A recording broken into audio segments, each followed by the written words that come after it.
My name is Liz Quirk, and I'm here in Kennys to read some poems from my debut collection, The Road Slowly.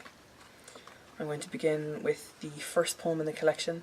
It's a sort of establishing shot manifesto poem, which sets up where I go from there, and it's called I Don't Write You Love Poems Anymore. All my words are kept for the children, sequestered to chronicle little tempests and successes, swaddles of coats and jumpers, boots slightly large on feet as the oldest takes her chances in every puddle she can find. Instead of the resting hollow of your hip, my words now know the fit of skull and cheek against my shoulder, the weight of each of our babies as they fall asleep. I write the rasp of breaths, lovely in my ear, how pillows furrow with their heavy heads.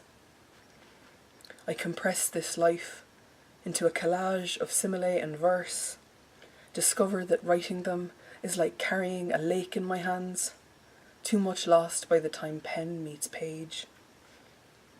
In our years together, love, I have written you with all the heart a pen can hold, your warmth recalled in every city we pass through, nights wrapped in hotel sheets after hours drinking with strangers, the heady risks of our early years.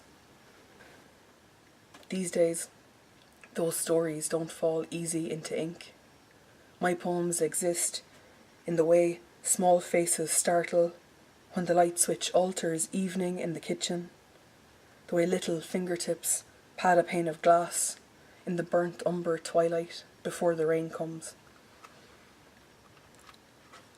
The second poem that I'm going to read for you today is it's a poem called Juno, and it's about finding the name for my first daughter, Juno. I gave you a warrior name, brazen, audacious, a statement of intent. After the third scan, I set out across the world's mythologies to uncover the name to herald you. I found you in the pages of an old hardback, barely 2 inches in a row of columns, sensible, poised, waiting for me to arrive and collect you at the obvious conclusion, assured that this is where you had always been.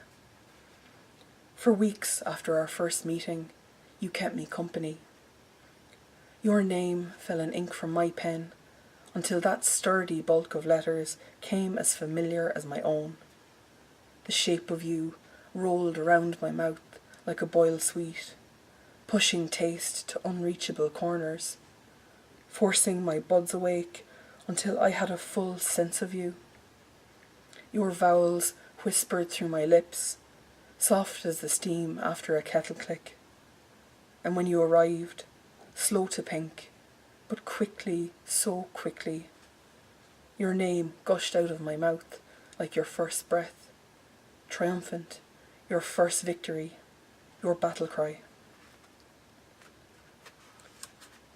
And finally, I'm going to read a poem that is, in terms of the collection, it's incredibly important. The collection is about the experience of my wife and I becoming parents and having our family, and my wife had the girls and I had to negotiate arriving into motherhood from a different direction.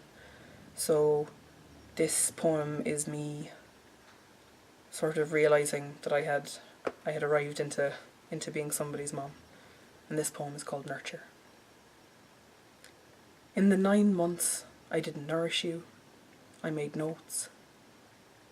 I studied the seasons for ingredients to encourage your growth. Scraps of paper, post-its hidden, in case anyone would view my thoughts, pity my trivia of leaves and berries. A mom, yet not a mother. A woman, yet not a woman. My preparation took place in private, not in maternity wards or hospital corridors, but in the hallways of my mind where I could put up pictures, timelines, fill cork boards with plans.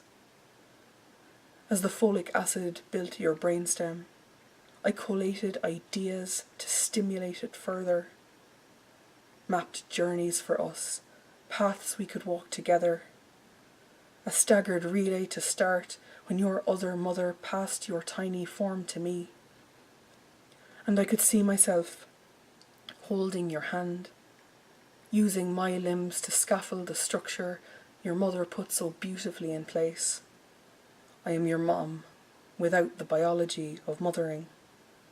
All I have for you is my heart, my brain, my lists of things, all but those 9 months when I was waiting. Thank you very much.